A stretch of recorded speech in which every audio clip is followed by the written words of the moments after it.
Spindle asks a dangerous question. How much Zelda is too much Zelda?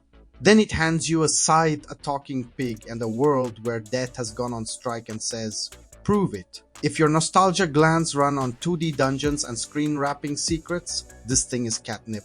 The twist is tone. Spindle isn't just swords and switches. It's grief and ceremony, sympathy for the living, and a kid wearing death's mantle, trying to set the balance right without turning the world bleak. Most games flirt with mortality.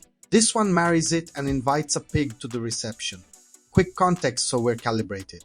Multiple reviews clock Spindle on Switch 2. Digital Chumps hits a 9 for its balance of action puzzles and payoffs.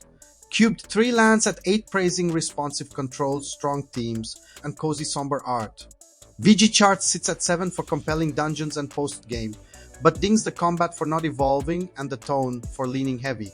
Developer credit varies across outlets, Wobble Ghost in some, Let's GameDev in others, with Deck13 publishing. Either way, this is a top-down action-adventure squarely in the A Link to the Past lineage, not a Souls metaphor or run-based rogue. Here's the bold take. Spindle is a smart, earnest Zelda-like that nails exploration flow and dungeon logic, then settles for good enough moment-to-moment combat.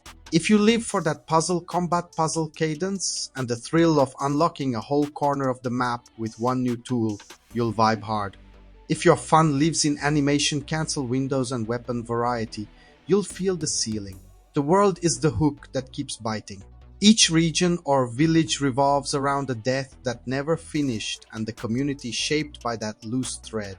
It's not misery tourism. There's catharsis, even celebration, but the sadness is real enough to matter. Digital Chumps calls out tight, snackable side stories that nudge the main quest along. Fix a bridge, retrieve a soul before a loved one wrecks a town. Little emotional knots you untie with wit and a pig. That pig isn't just comic relief. It's a mechanical partner. Early dungeons are fine warm-ups, but once Dengel unlocks stone form and direct pig control, the level design starts playing chess with itself. Stone Dengel holds a pressure plate. The pig worms through a vent, inhales a gear, and spins a distant mechanism. Back to the kid to reroute fire. This back and forth is where the game earns its stripes. Tools escalate in fun, not in grind.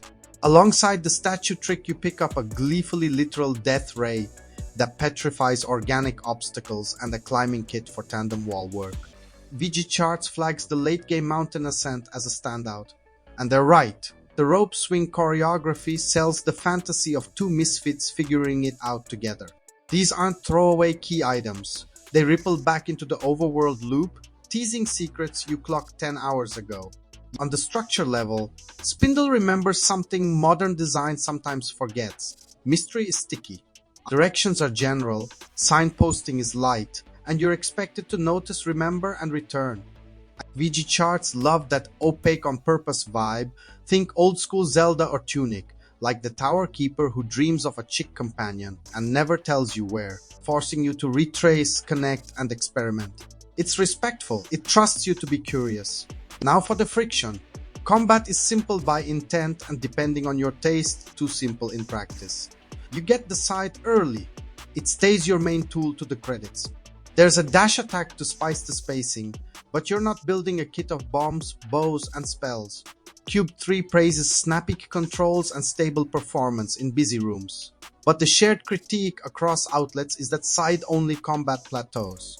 The bosses, thankfully, are where the designers flex. Patterns demand attention, not brute force, and the finale plays like a final exam of everything you learned, swapping forms, positioning, tool synergy. When puzzles and bosses harmonize, the combat's simplicity feels intentional, clean inputs, readable rules.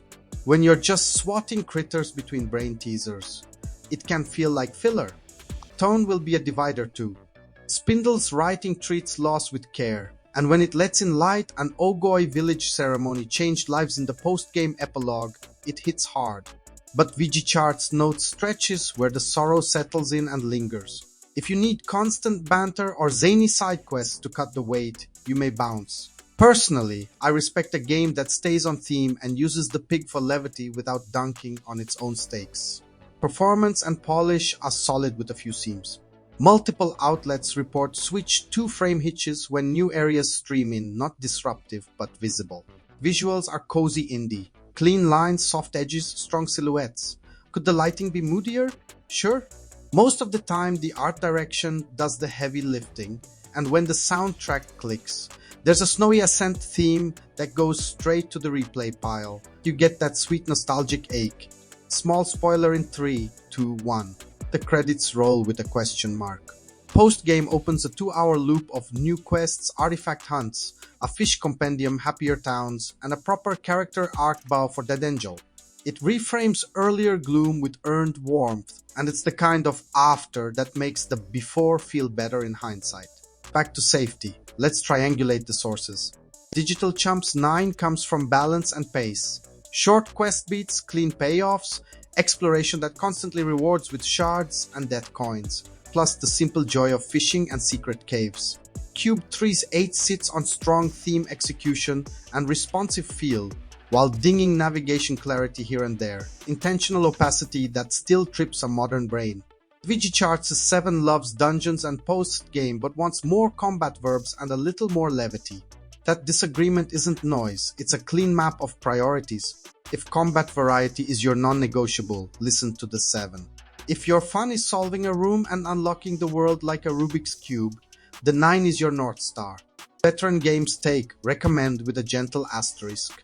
Spindle is the most confident traditional Zelda-style adventure of late 2025 because it knows where its heart is: thoughtful stories, smart dungeons, and a partner character that's actually a partner.